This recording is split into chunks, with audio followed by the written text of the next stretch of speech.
এখানে মনিকা আপা আমাদের সবার জন্য কেক বানাচ্ছে।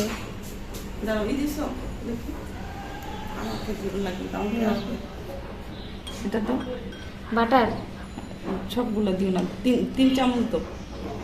তাহলে এই বাকিটুকু দিয়ে কি করবা? ফালাই দিবা। আর এখান থেকে 3 চামচ দুধ দাও। মাত্র 3 চামচ দুধ? গুঁড়া দুধ দিছ না সাথে? আচ্ছা, এইটারে কি বিটার দিয়ে বিট করছো তখন? তো এই যে ভিতরে এগুলা কি ময়দাটা পরে দিছো? আচ্ছা, মানে নর্মালি আমরা ক্রিম কেক যেভাবে বানাই ওইভাবেই বানাইছো।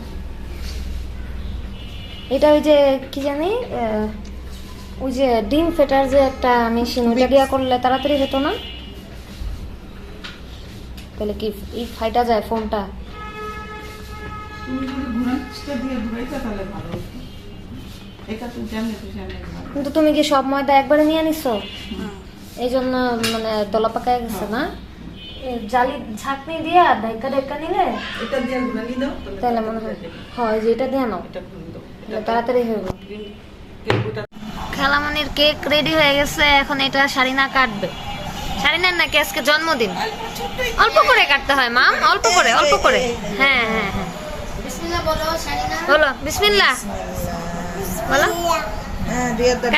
কাটা হ্যাপি বার্থডে টু শারিনা। কাটা। শাইনা, এবার তুমি কাইটা তুমি নিজে খাও, নিজে খাইয়া তোমার আর তুমি কাটতে পারবে না। কেকটা দেখতে যত সুন্দর তার চেয়ে বেশি খাইতে মজা লাগতেছে।